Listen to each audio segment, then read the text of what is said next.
So, Jesus has just delivered the Sermon on the Mount, right? An absolute masterclass in teaching. But powerful words have to be backed up by powerful actions. And in this explainer, we're going to see how Matthew chapter 8 gives us that stunning proof, showing that the one who taught with authority also acted with that very same absolute authority. We'll be pulling insights from the Enduring Word commentary to guide us through it all. And this verse, which the commentary really points to, is kind of like our roadmap. We've seen the teaching and preaching in the Sermon on the Mount, and now Matthew is about to show us the healing. This isn't just some random collection of miracles. It's a very deliberate, structured demonstration of power that proves his words were the real deal. And what's the first test of that authority?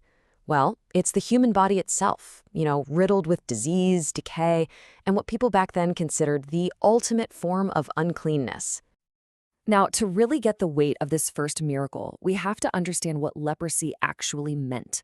The commentary describes it as a terrible progressive death. Seriously, a person with leprosy was basically seen as a walking corpse. Socially, they were completely cut off. Religiously, they were seen as being under a special judgment from God. So for a leper to even approach a crowd, let alone a teacher like Jesus, was just a shocking act of pure desperation. Just listen to the humility in the leper's words, if you are willing. He doesn't question Jesus' power at all. He has absolute faith in that part. He's asking about his willingness, his compassion. I mean, this is just a masterclass in faith and humility, right? It shows total confidence in Jesus' ability while completely respecting his authority to choose. Okay, so next up, we meet someone you would not expect to show this kind of faith, a Roman centurion. Think about it. He's an officer in an occupying army, a symbol of oppression to the Jewish people. And what's really fascinating here is he's not even asking for himself. He's coming on behalf of his servant, an act of compassion that was pretty rare in a world where servants were often seen as property. And this is where things get really powerful. Jesus offers to go to the centurion's house, but the man actually stops him. He says, just speak a word. You see, as a military commander, he got authority. He knew that an order from someone with real authority doesn't require them to be physically present to get things done. He saw Jesus' power over the physical world in exactly the same way. So let's just break these two down for a second. The leper's faith was incredible, don't get me wrong. He believed Jesus could heal him right there, with his touch. But the centurion's faith, that was on a whole other level. He understood that Jesus' authority was so complete that his physical presence wasn't even needed. His word alone was enough. And that is just astounding. This right here is a total game-changing moment. Jesus turns and says this Roman officer, this outsider, has more faith than anyone he's found in all of Israel. So what's the takeaway? True faith isn't about your background or where you come from. It's about recognizing true authority when you see it. All right, so we've seen his authority over the human body, but now the stakes get even higher.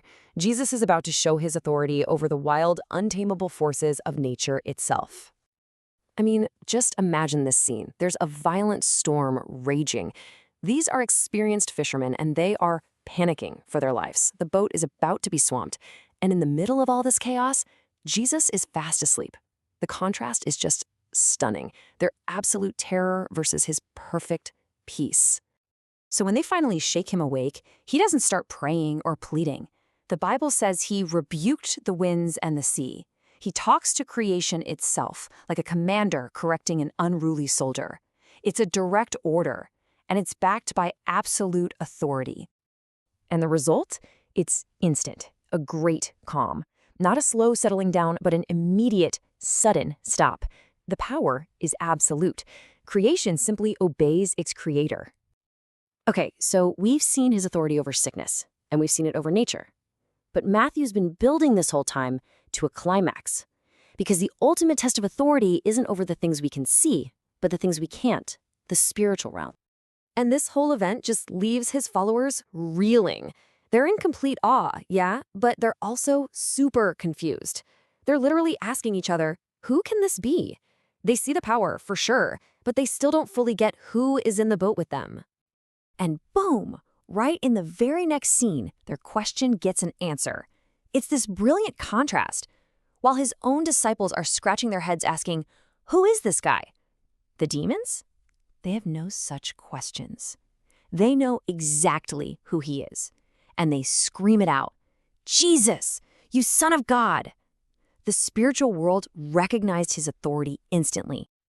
Now, this whole part with the pigs, it can feel a little weird, right?